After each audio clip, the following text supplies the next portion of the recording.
കോഴിക്കോട് മുക്കത്ത് കക്കൂസ് മുറിയിൽ താമസിക്കുന്ന വയോധികന്റെ ദുരിത ജീവിതത്തിൽ നഗരസഭയുടെ ഇടപെടൽ. വെള്ളിപ്പറമ്പ് വീട്ടിൽ സദാനന്ദന് വീട് നിർമ്മിച്ചു നൽകുമെന്ന് മുക്കം നഗരസഭ അറിയിച്ചു. 2 വർഷത്തിലേറെയായി സദാനന്ദൻ ശുചിമുറിയിൽ കഴിയുന്നുവെന്ന വാർത്ത 24 ആണ് പുറത്തുവിട്ടത്. 24 ഇംപാക്ട്. ശ്രദ്ധയിൽപ്പെട്ട ഉടനെ തന്നെ ഞാൻ സ്ഥലത്തെത്തിയിട്ടുണ്ട്.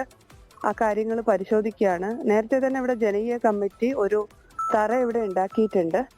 ഇയാളുടെ അവസ്ഥ എന്താണെന്ന് വെച്ചാൽ സ്ഥലമുണ്ട്, 10-20 സെന്റ് സ്ഥലമുണ്ട്, തെങ്ങും കാര്യങ്ങളൊക്കെ ഉണ്ട്, 2 കുട്ടികളുണ്ട്. അവര് ഒരു ആൺകുട്ടി ഒരു പെൺകുട്ടിയാണ്. ആണൊക്കെ സെറ്റ്, വലിയ കുഴപ്പമില്ലാത്തതാണ്. പക്ഷെ ഇയാളുടെ ഒരു മാനസിക പ്രശ്നം കൊണ്ടായിരിക്കാം ഇയാൾ അങ്ങോട്ട് പോകാത്താണെന്നാണ് മനസ്സിലാക്കിയത്. അടിയന്തരമായിട്ട് ഇയാൾക്ക് താമസിക്കാൻ ഒരു ഒറ്റ റൂമാണെങ്കിൽ ഒരു വീടുണ്ടാക്കാനുള്ള മുനിസിപ്പൽ എഞ്ചിനീയറെ ഉത്തരവാദിത്തം ഏൽപ്പിച്ച് എസ്റ്റിമേറ്റ് എടുത്ത് അത് ചെയ്യണമെന്ന് തന്നെയാണ് തീരുമാനിച്ചിട്ടുള്ളത്.